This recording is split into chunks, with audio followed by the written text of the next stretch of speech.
Hello everyone, welcome back to this channel. As you are aware that previously we made a video on how to get a Swedish driving license, and we committed that we will have another video in the same series in which we are going to share some tips and tricks to get your Swedish driving license in a smoother way.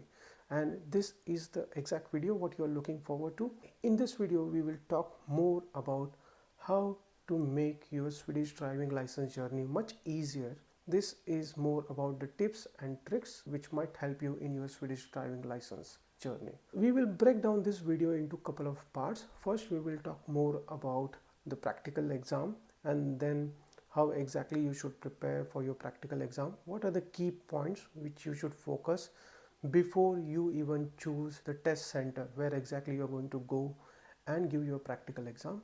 Then we will more focus on during the test what exactly you should follow, which are the critical points which the examiner is going to observe, and then based on that, by end of the driving test you will have his or hers evaluation, and then you will have your Swedish driving license result. Let's start first with the first thing, which is like while you're preparing for your Swedish driving license for the practical exam, try to minimize the number of variables what you are going to have. What I mean by that is, if you are going for a manual transmission car or an automatic transmission car, choose wisely based on your past experience of driving those cars in your country. If you go for an automatic car, you reduce down your one variable, which is like changing the gears during different scenarios of your practical exam. The second variable which you can reduce down is driving in the known area or taking the exam in the familiar area or a known area. For example, suppose if you are going to take your driving test in Södertälje, so it is better that whenever you enroll to a driving school, you enroll in that driving school where they are going to help you in taking your classes, your driving classes in Södertälje area, so that it is easier for you. And then you reduce down one variable of not knowing what exactly is happening, what going to happen on that same road. By doing that, you will be having an advantage of driving on the similar road or on the same road with known speed limit. Where are the exits, where are the roundabouts, which lane you should choose. It becomes much easier for you, and that's the whole reason why I'm suggesting to take your driving exam in a known area on the day when you are going to take your practical exam. So what will happen, you will reach to the test center maybe 10-15 minutes before. You go there, you show your identity, and then the instructor or the examiner will have a kind of induction for you, what exactly he or she is going to observe during the test. Listen to those instructions very carefully. The first thing what they will start with is the safety check or the security check of the car. So they might ask you to open the trunk or the bonnet of the car, and then they will ask you the coolant level, the oil level, where exactly it is. They want you to spot that. That is something basic to start with. Once that is done, they will also tell you that how exactly they are going to tell you the direction. Go right, go left, go straight. My examiner told me that if I don't say anything, you just drive straight. I think those are the instructions. If you are unclear, then probably it's better that you ask them again. They will be happy to repeat everything again to you. So at the end of this test, you are going to get the results. It's very important that you hear out your examiner clearly what exactly he or she is going to instruct you in the way they are going to instruct you. The first thing during the driving test, keep yourself calm. Once you start your driving test, listen, follow the instructions carefully. Be a bit more confident when you are talking or when you are doing any interaction with the examiner, so that the examiner feels that okay, this person is confident about the test. It creates an impression on them that yes, this guy or this girl knows how to drive, is enough confident, and I think that's a very good starting point for your driving exam. The second part, once you start the driving exam, about the general driving, how consistent speed you keep. Try to be more consistent with your speed, and that is most important part. Probably if you're taking already some driving lessons from your school, then you have seen the mirror by which the examiner is going to observe you throughout. Examiner is going to observe each and every smaller minute moment which you make, how you react, and how exactly you drive. Keep scanning the road throughout. Always keep on looking towards your right, left, straight. It's more important for you when you are driving in a straight lane as well. Always make sure that you have the right positioning of your car. So if you are going to take a left turn, then you should position your car on the left side of the road. If you are going to take a right turn, then you should position your car on the right road. Even though you know that maybe in the next junction you are going to take a left turn, it's better that you always choose the right lane whenever you are taking a turn towards that one. Make sure that you follow these basic things.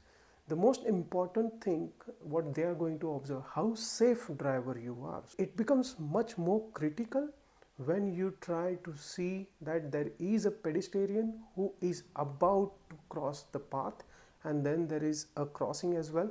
So make sure that you stop your car, you entertain or you give away the way to the pedestrian, because that is more important as a safety measure. If you miss out on that one, it will be a bad result for you. But remember that as soon as you stop, don't keep the car rolling. Just come to a total standstill as soon as you see a pedestrian. Within a safer distance, it's better to look after everything what is happening around you, and always plan your journey, read all the road signs, plan ahead of your journey, and then try to look as much as ahead as possible, because that's how you can anticipate what exactly might happen, and then you will be much graded much higher on a better planning. Those are a bit of general tips as soon as you start your driving test. And don't worry if you make smaller minor mistakes. It is okay, just let them go and then focus on your further journey during your exam test. Don't carry anything, okay, I missed out something. It is fine. They don't want a 100% perfect driver, they want more safer drivers. So I think that is something what you should keep in your mind. Even if you make some smaller mistakes during the test, don't think much about it.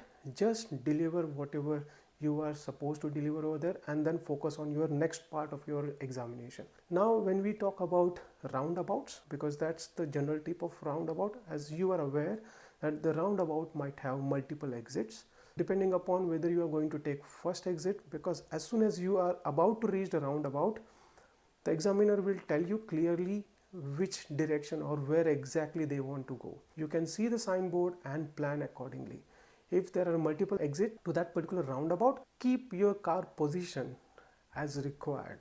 If you are going to take an exit in the first or second exit, if you are going to take that exit, then it is important for you to be in the right lane. If you are going to take third or fourth exit, then it is important for you to be in the left lane. And the car positioning is the highest priority over there, because it creates a confusion for everyone if you are in a wrong lane. And that might be a point wherein they will highlight you that this is a safety risk, and then you were not clear to everybody else who was driving along with you, to the other cars on the road. So this is most important factor when you are approaching towards a roundabout. As soon as you see a roundabout sign, try to slow down your car, because you need to be ready to give away. And always observe that at the exit of your roundabout there might be a pedestrian crossing. Before you take an exit, you always need to follow the rule of mirror blind spot. So always see all the three mirrors, and it's most important to see your blind spot, because that's where there might be a cyclist coming from or a pedestrian coming from, and you need to move your neck like this so that you are quite confident that you are going to do a right turn, which is more safer for you. Just make sure that you follow these rules when approaching a roundabout. The second part wherein your examiner is going to take you is towards the highways. The highways are like the motorways, what we call over here. Try to maintain a consistent driving speed, because that is more and more important. It is also important when you are trying to join the highway, you should accelerate the speed which is as per that road. So you can see the sign, if it is 110 speed, you should make sure that as soon as you are going to join, you should be within 110. A bit of up and down is still okay. If it is like 100 speed, then you can be like 97, but then you should never cross 100, because this is your exam. Just remember that you should never cross or exceed 100. If you are able to maintain continuously 100 as a consistent speed, that is much better, but then try to be more focused on reaching to that speed before you join the highway, in a way that it is more safer for everyone. And always keep on scanning your blind spot, because there will be cars who are coming at much higher speed, and you should not just join the road. You should make sure that it is much safer to join the road. Another thing which might impress your examiner is when you are crossing another exit lane or there is an entry lane for other cars, try to show that you are going to accommodate them as well. Try to reduce down the speed after looking on your rear mirror. See if there is anybody who is much closer, then try to reduce your speed and try to accommodate the new cars who are going to enter the highway. That will create a much better impression on the examiner, because you are trying to let people in as well in much better way and in much safer way. Those are the safety tips for highway driving as well, because that is an important part, because that's where you have a much higher speed wherein you are supposed to control your higher speed. Then the next part will be also driving in residential areas. Residential areas are those which might be heavily crowded depending upon at what time you're taking your exam, but make sure that you are in much better control, highly focused, and you can lean a bit ahead while driving the car as well, because then it will show that you are more observant about if somebody is crossing or if somebody is going to cross. If there are some blockages which you don't see, then it's better that you reduce down your speed, because there will be cars which are parked on your side as well, also on the opposite side depending upon what kind of road it is. Just be observant that if there is a car, there might be small kids playing around and they might hastily come in between as well. You need to show that you have a control on the speed, and as soon as you cross such kind of hurdles, you can raise your speed to whatever is the speed limit of it. Generally it's like 30 kilometers per hour. What is the speed in residential area? So try to be extremely consistent when you're driving in residential area, because those are very high risk areas. Always try to keep your leg on your brake. You don't need to brake it, but then you always need to be ready to brake it as soon as possible for any given circumstances which might arrive over there. Don't try to cross the speed.